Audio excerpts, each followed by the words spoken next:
پروردگار عالم کا یہ بہت بڑا احسان ہے کہ پروردگار عالم نے ہمیں ایسی عظیم نعمتوں سے نوازا ہے، اگر ان کا ہم شمار کرنا بھی چاہے، شکرانہ بجا لانا بھی چاہے، ممکن نہیں ہے۔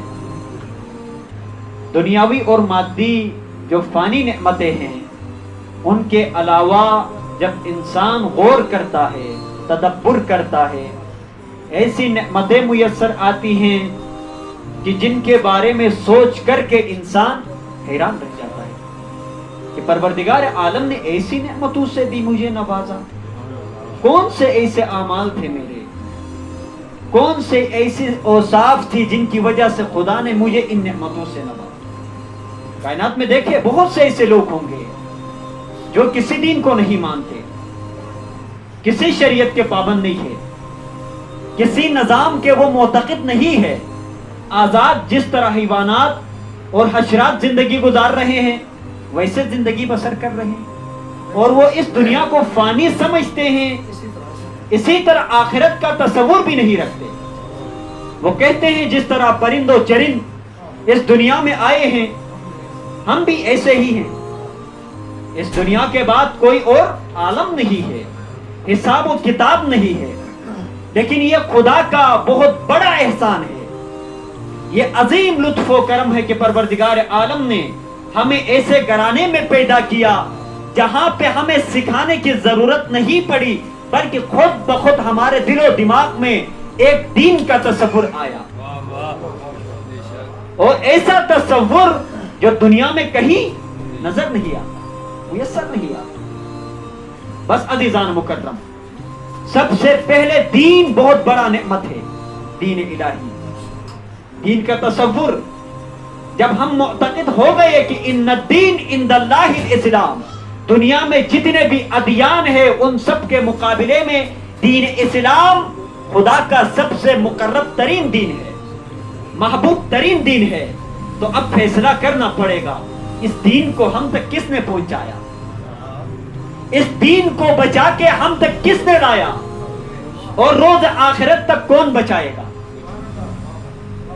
اب دین اسلام کو ماننے والے دعویدار بہت ہیں، لیکن اس تسلسل کے پیرو بہت کم میسر آئیں گے۔ اس تصور کے پیرو ہم ہیں، اور خداوند عالم نے ہمیں ہی اس نعمت سے نوازا ہے۔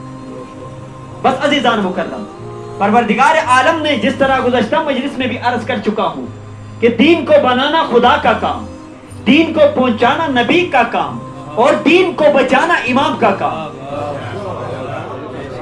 خداوند عالم نے دین بنایا، دین بنانے کے بعد عام بشر کے ہاتھ میں نہیں دیا، دیکھا کہ بشر کون ہوگا، بشر میں سے ہی کون ہوگا جو دین کو کما حقہ پہنچائے، اس میں کمی کوتاہی نہ کرے۔ خداوند عالم نے ایک ایسے بشر کا انتخاب کیا جو قبل از اعلان نبوت ہی آمین بھی تھا اور صادق بھی تھا، اور اس کے بعد قلب مصطفیٰ تک دین پہنچانے کے لیے بھی جس فرشتے کا انتخاب کیا اس کا نام جبرائیل امین ہے۔ یہ امینوں کا سلسلہ ہے، خائنوں کا نہیں، چوروں کا نہیں، امینوں کا تسلسل ہے۔ فرشتہ امین، رسول امین، اور رسول کے جتنے بھی نائب ہیں وہ سب کے سب امین ہیں۔ اب دیکھیں دو مناسبتیں ہیں، ایک ہے ختمی مرتبت کا، ثانی ہے ارتحال وصال، دوسرا شب شہادت امام حسن مجتبی علیہ السلام۔ دونوں کو ہم ذکر کر لیں گے مختصر وقت میں، لیکن پیغام ایک ہی ہے، اسی دین کے نمائندے ہیں، اسی دین کو پہنچانے اور بچانے کے لیے دونوں آئے ہیں، دونوں خدا کے نمائندے ہیں۔ اغیار اور ہم میں یہی تو فرق ہے، اغیار خود اپنے ہاتھوں سے اپنے نمائندے کو بناتے ہیں، ہم یہ سوچتے ہیں، ہمارا تصور یہ ہے، ہمارا ایمان یہ ہے کہ خلیفہ اور جو جانشین ہوتا ہے، خدا کا نمائندہ ہوتا ہے، اس کو بنانا بندوق کا کام نہیں بلکہ خدا کا کام ہے۔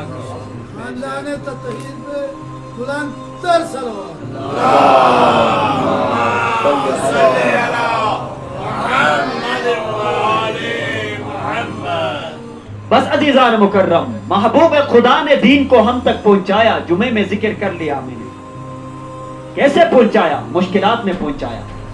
گھر سے نکلتے تھے دین پہنچانے کے واسطے، واپس گھر آنے تک جدوں میں خون بھر جاتا تھا، خون بھر جاتا تھا، لیکن پھر بھی گلا نہیں کیا.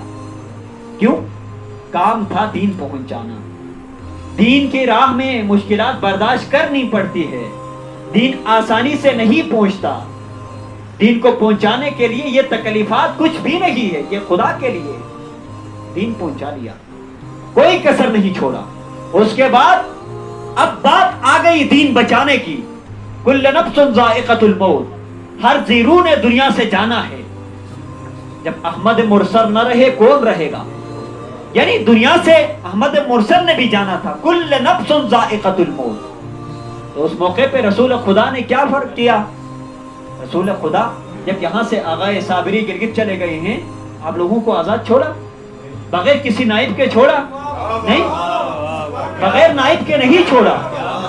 اگر ایک مہینے کے لیے بھی گلگت جاتے ہوئے بغیر کسی نائب کے چھوڑتے تو یہ اجتماع اس طرح اکٹھا نہیں رہتا، سب منتشر ہوتے.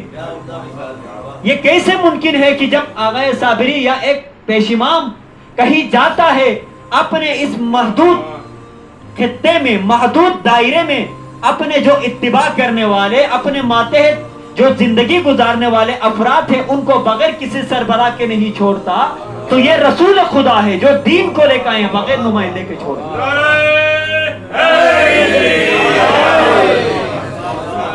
بس عزیزان مکرم، یعنی دین اسلام بغیر کسی نمائندے کے آگے چلے ممکن نہیں ہے، اور وہ بھی ایسا ہو جو جامع الشرائط ہو. یہاں افراد زیادہ تھے، مجھ سے اچھے ہیں، سب میں اچھا مانتا ہوں سب کو. اس کے باوجود آغا صاحب نے مجھے بتا دیا. کیوں؟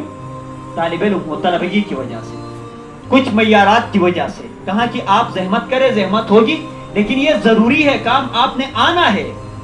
مجھ سے بڑے بھی ہیں، بزرگ بھی ہیں، سفید ریش بھی ہیں، لیکن اس کے باوجود ان میں سے کسی سے نہیں کہا کہ آپ میرے بدلے میں جا کے مصلی عبادت پہ نماز پڑھائیے.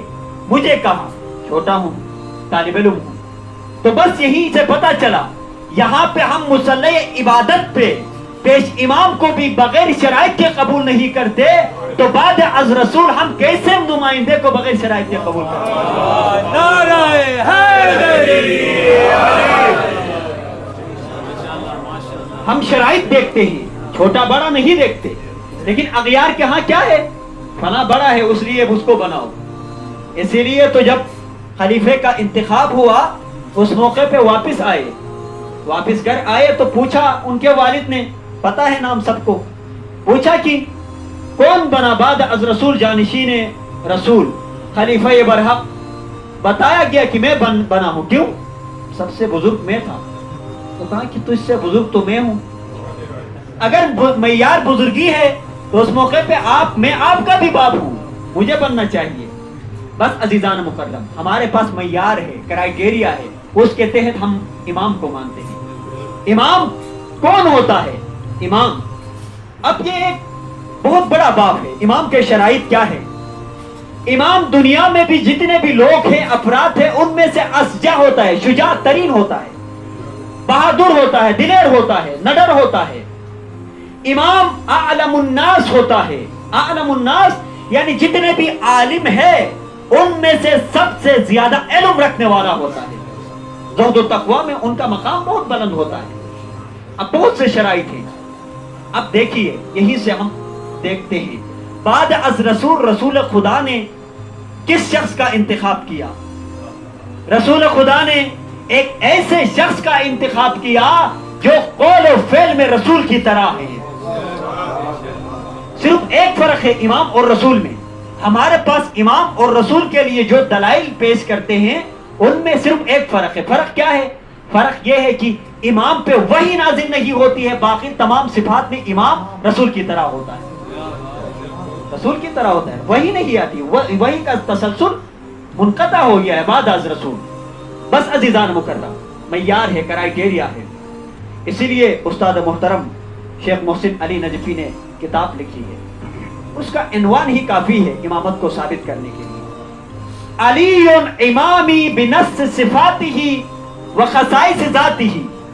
مولائے متقیان امیر المومنین کے امام برحق ہونے کے لیے قرآن میں ایک آیت بھی موجود نہ ہو, احادیث کے ذخائر میں ایک حدیث بھی موجود نہ ہو, علی کی ذات کے اندر ایسے صفات اور ایسی خصوصیات پائی جاتی ہیں جو امیر المومنین کے امام برحق ہونے کے لیے سب سے بڑی دلیل ہے.